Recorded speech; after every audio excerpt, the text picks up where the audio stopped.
Shalom, shalom, merveilleux et excellent peuple de Dieu, que Dieu vous bénisse au nom de Jésus-Christ. Je prie que l'exhortation de ce matin, le pain quotidien de ce matin, vous trouve en très bonne santé au nom de Jésus-Christ. Évangéliste Esther pour apporter la parole. Que Dieu vous bénisse. Ce matin, nous nous trouvons dans Jean 6, verset 68. Et avant cela, je voudrais rappeler le thème du mois. C'est conquérir sa destinée selon Éphésiens 2, 6. Le thème de la semaine, bien aimé, c'est n'allez pas sans Dieu. Et le thème de ce jour, à qui irions-nous? Alléluia. Pour rappeler un peu le contexte, il faut dire que Jésus était suivi par une foule, par plusieurs personnes, à cause des miracles de guérison qu'il avait fait. Alléluia. Et avant ce passage que nous venons de lire, il venait de multiplier 5 pains et 2 poissons pour environ 5000 personnes. Et plus tard, ces gens l'ont retrouvé encore et on cherchait encore à savoir où il était, à être avec lui, alors que Jésus voulait en fait les fuir. Voilà, donc il a profité pour leur dire que s'ils le cherchent, c'est à cause des pains qu'il a multipliés. Parce qu'ils ont mangé et ils sont rassasiés, ils sont en train de le chercher. Donc il a voulu les exhorter sur le pain de vie que lui il est.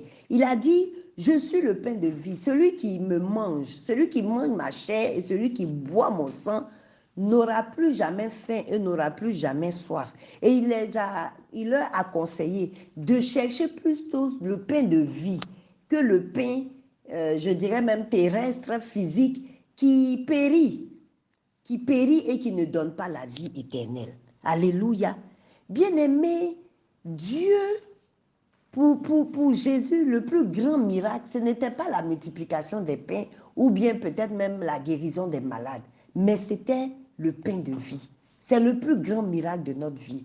Lorsque nous trouvons le pain de vie qu'est Jésus, nous sommes sûrs d'avoir le salut, nous sommes sûrs d'avoir la vie éternelle. Alléluia.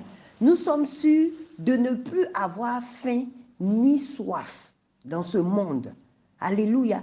Bien-aimé, l'avenir sans Jésus paraît tellement incertain et tellement affreux dans ce monde où nous vivons. La Bible dit, nous sommes dans ce monde, mais nous ne sommes pas de ce monde. Donc, bien-aimés, nous devons être connectés à la fréquence divine par la parole de Dieu. Nous devons chercher la face de Dieu. Alléluia. Et trouver Dieu pour être connectés à sa parole. Ce que nous vivons ici dans le pain quotidien frise cela. Parce que chaque jour, nous méditons la parole de Dieu.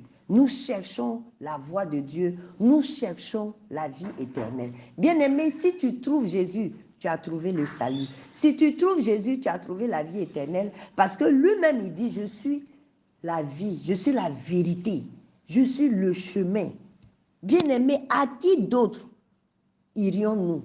Auprès de qui d'autre pouvons-nous être? Lorsque tu as le dos au mur, lorsque tu regardes tout ce qui est en train de se passer dans ce monde ici-bas, lorsque tu vois toutes ces abominations dans le monde, tu ne peux que te connecter à la vie qu'est Jésus. Tu ne peux que te connecter à la résurrection qu'est Jésus-Christ. Ce Dieu-là qui donne la paix qu'on ne trouve nulle part ailleurs. Alléluia. Bien-aimés, il est temps que nous nous rapprochions du Seigneur. Oui, le temps passe et Dieu nous demande de racheter le temps. À qui irions-nous? À qui irions-nous si ce n'est à Jésus qui a les paroles de la vie? Connectons-nous aux paroles de la vie. Bien-aimés, lorsque cette foule qui était venue auprès de Jésus a entendu ça, beaucoup l'ont quitté. Beaucoup se sont séparés de lui parce qu'ils se sont dit que ses paroles étaient trop dures. Et c'est là qu'il a demandé aux 12 qui étaient restés auprès de lui, mais pourquoi vous n'avez pas suivi ceux qui sont partis? Pourquoi vous n'avez pas suivi ceux qui se sont séparés de moi? Et c'est là que Pierre a dit, dans un cri, je dirais un cri de cœur, Seigneur, à qui irions-nous?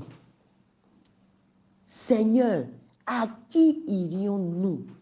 Tu as les paroles de la vie. Bien-aimé, je voudrais ce matin que quelqu'un se tienne dans cette position-là et dise au Seigneur, à qui irions-nous?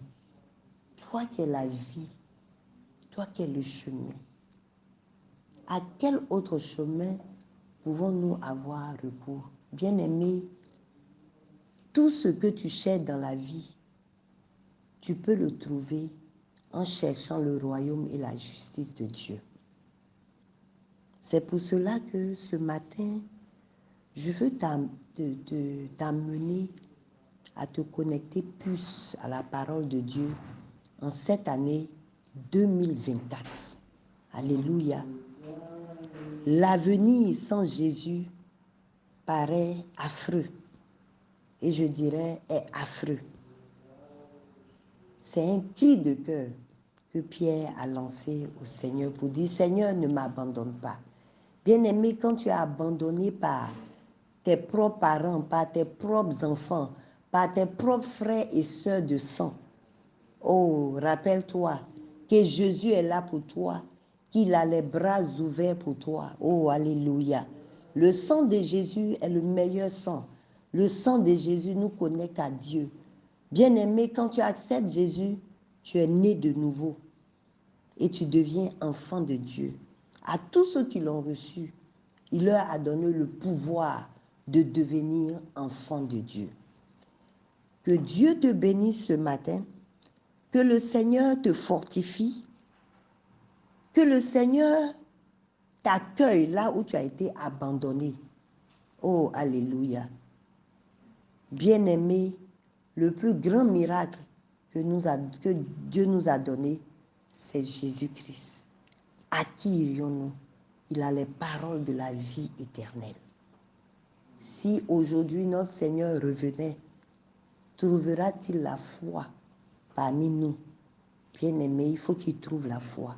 Il faut que nous gardions cette couronne incorruptible comme objectif, principal objectif de notre destinée.